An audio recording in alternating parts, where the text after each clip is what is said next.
ओडिशार परवर्ती डीजी कि हम क्या करा उचित ताकू नहीं बहुत कल्पना जल्पना नुहे, बहुत छका पंजा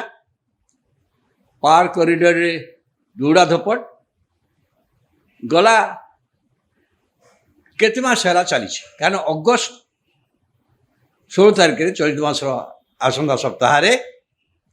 बर्तमान जी अच्छा डीजीपी कुरियाना सामकर कार्यकाल सरीज और नुआ डीजीपी नियुक्त हवा दरकार। नुआ डीजीपी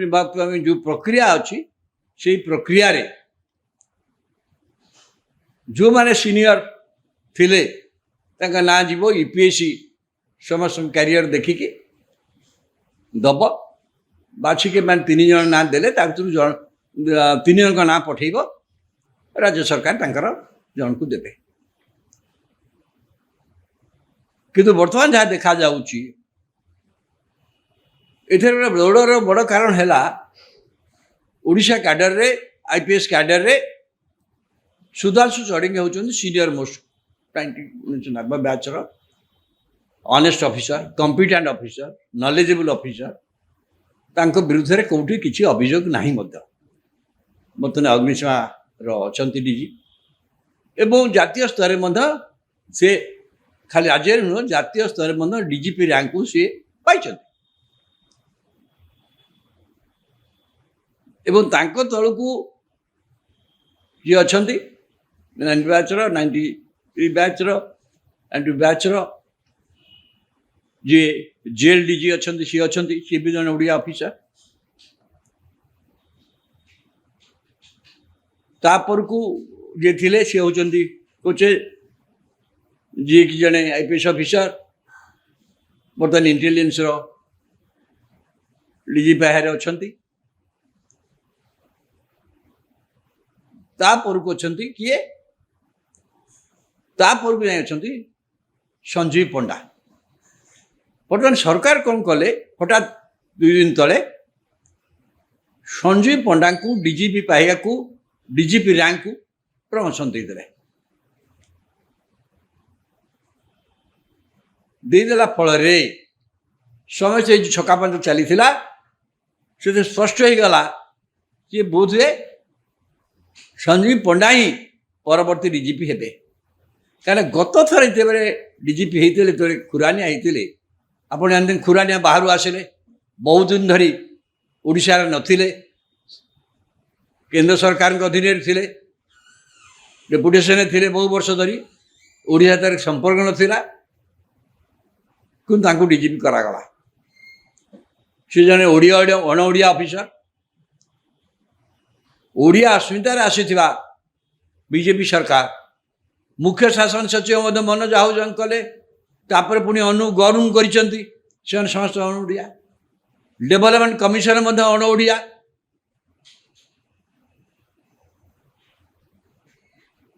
गृह विभाग सचिव अण ओडिया आईपीएस आईएएस ऑफिसर एम सब IAS officer IAS IPS all India cadre से जो किंतु ओडिशा रे जो ओडिया अस्मितार कथा उठुला से समस्त की पोस्टिंग रे आईएएस आईपीएस सब की पोस्टिंग रे अण ओडिया मान को स्थानित करने फल राज्य रे गोटे असंतोष बराबर थिला लोक मान भितर कारण जो मैंने अण ओडिया ऑफिसर सर ओडिशा प्रति ममता कौन जो मैंने ओडिया अस्मिता कथा एत कहले जने भल ओडिया ऑफिसर को कौ की पोजिशन रे दे पारे नहीं तो डीजीपी नहीं बर्तमान असिला ये आसला देखु सुधांशु षडंगी से योग्य थे 2 वर्ष तले सुधांशु षडंगी डीजीपी हाँपे योग्य थे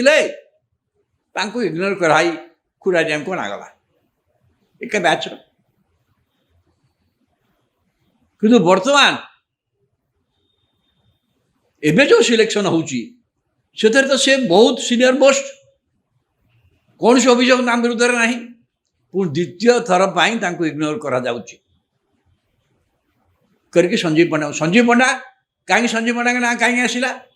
ना मुख्यमंत्री जी परामर्शदाता प्रकाश मिश्र आईपीएस ऑफिसर तांकर पसंद संजीव पंडा जो मुख्यमंत्री सरकारी कल चाहूले कुचयू करने किंतु कुचंग विरुद्ध में किसी ना किसी अभियोग चारिआडू आसी एपरिक अनेक लक्ष्मणानंद सरस्वती जो रिपोर्ट रे तांको ना कथा कहुच्छी से बरहमपुर डीआई थिले तांको भूमिका कथा कहुच्छी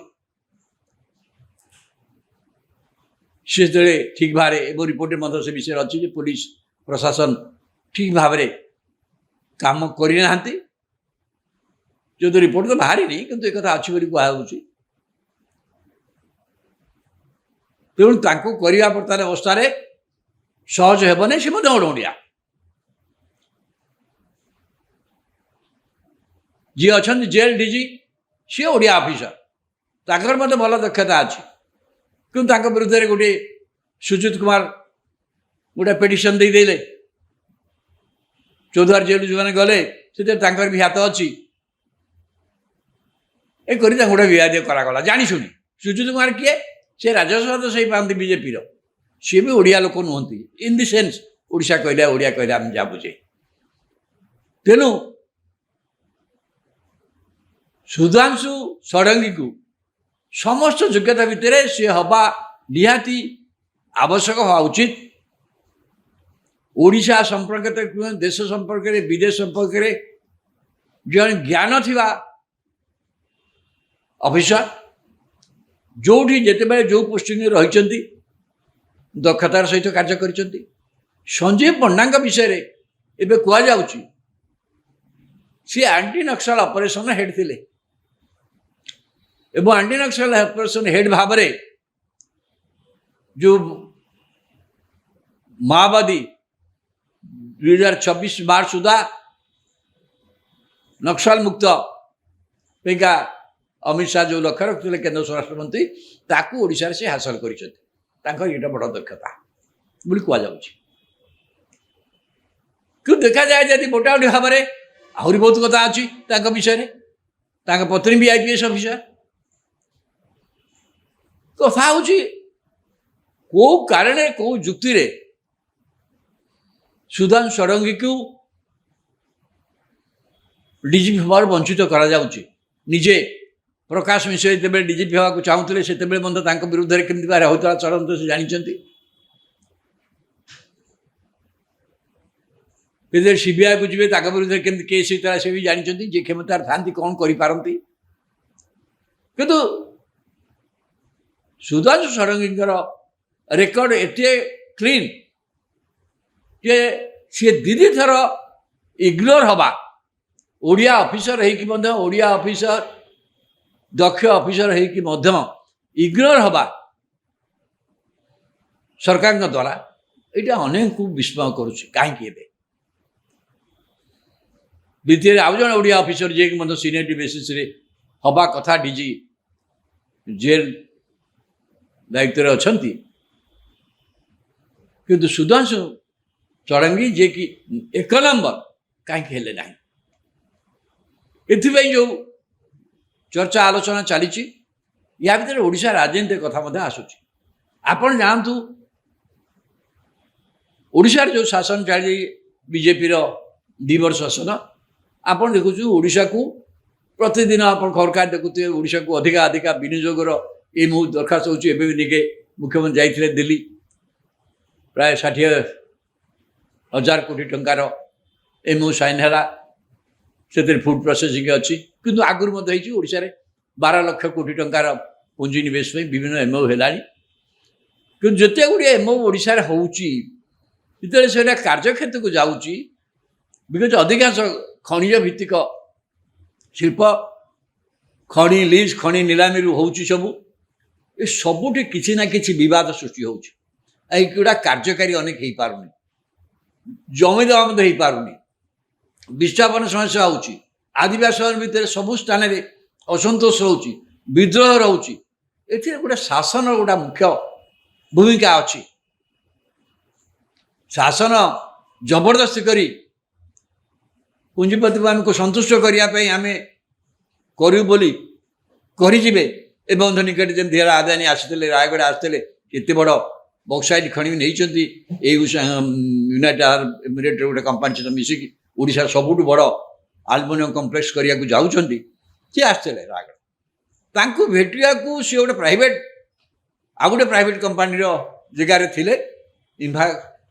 ସେଠିକି ଭେଟିବାକୁ ଚାଲିଗଲେ, ଜିଲ୍ଲାପାଳ ଏସ୍ପି ଚାଲିଗଲେ ତାଙ୍କର କ'ଣ ଦରକାର କରିବେ ବୋଲି। ସେ ଜନସାଧାରଣଙ୍କ ଭିତରେ, ସାଧାରଣ ଲୋକଙ୍କ ଭିତରେ କିଛି ଅସନ୍ତୋଷ ହେଉଛି। ସେ ଭାବୁଛନ୍ତି ପ୍ରଶାସନ, ପୋଲିସ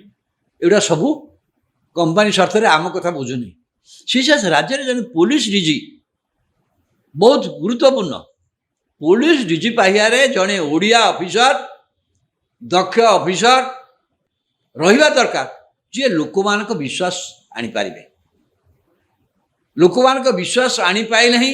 ଏଇ ମୁଁ କହିଲି ଶିଳ୍ପକୁ ନେଇକି ଯେଉଁ ଅସୁବିଧା ସବୁ ଚାରିଆଡ଼େ, ଯେଉଁ ଅସୁବିଧା ଖଣିକି ନେଇ ଯେଉଁ ଚାରିଆଡ଼େ ଅସୁବିଧା ହେଇଛି, ଚାରିଆଡ଼େ ଆଦିବାସୀମାନେ ଅସନ୍ତୋଷ ପାଉଛି, କାରଣ ସେମାନେ ବିସ୍ଥାପିତ ହେଉଛନ୍ତି, ତାଙ୍କ ପରିବେଶ ନଷ୍ଟ ହେଉଛି, ତାଙ୍କ ଜୀବନ ଜୀବିକା ନଷ୍ଟ ହେଉଛି। ଏଇ ଯେଉଁ କନଫ୍ଲିକ୍ଟ ଚାଲିଛି ଏବଂ ତାର ସମାଧାନ କରିବା ପାଇଁ ପୋଲିସ ପ୍ରଶାସନ ଯେଉଁ ବ୍ୟବସ୍ଥା କରିବ, ସେଥିରେ ରାଜ୍ୟରେ ପୋଲିସ ପ୍ରଶାସନର ଭୂମିକା ବହୁତ ଗୁରୁତ୍ୱପୂର୍ଣ୍ଣ ହେଉଛି। ଲୋକମାନଙ୍କୁ ଦମନ କରି ବାଡ଼େଇକି କରିହେବନି, ଲୋକମାନଙ୍କ ହୃଦୟ ଜିତି କରିବାକୁ ପଡ଼ିବ। ଓ ସେଥିରେ ପୋଲିସ ଡିଜିର ଭୂମିକାଟା ବହୁତ ଗୁରୁତ୍ୱପୂର୍ଣ୍ଣ। ଏବଂ ବର୍ତ୍ତମାନ ନୂଆ ବ୍ୟବସ୍ଥାରେ ଲୋକମାନଙ୍କର ପ୍ରତିବାଦ କରିବାର ଅଧିକାର ଅଛି, ଗଣତାନ୍ତ୍ରିକ ଅଧିକାର ଅଛି। ଆପଣ କେମିତି ଭାବରେ ପୋଲିସ ତାକୁ ହ୍ୟାଣ୍ଡେଲ କରିବ, ସେ ପୋଲିସ ଡିଜି ନେତୃତ୍ୱ ଯିଏ ଯିବ ପୋଲିସର, ସେ ଜଣେ କମ୍ପିଟେଣ୍ଟ ଲୋକ ହେବା ବହୁତ ଦରକାର। ଯେହେତୁ ରାଜ୍ୟରେ ଆପଣ ବିନିଯୋଗ କରିବାକୁ ଚାହୁଁଛନ୍ତି, ରାଜ୍ୟରେ ଆପଣ ଅଧିକା ବିନିଯୋଗ ପାଇଁ ଚାହୁଁଛନ୍ତି, ହେଇନି, କିନ୍ତୁ ବିନିଯୋଗ ଆପଣ କରିପାରିବେନି ଯଦି ରାଜ୍ୟର ପୋଲିସ ପ୍ରଶାସନଟା ଠିକ୍ ନ ହୁଏ।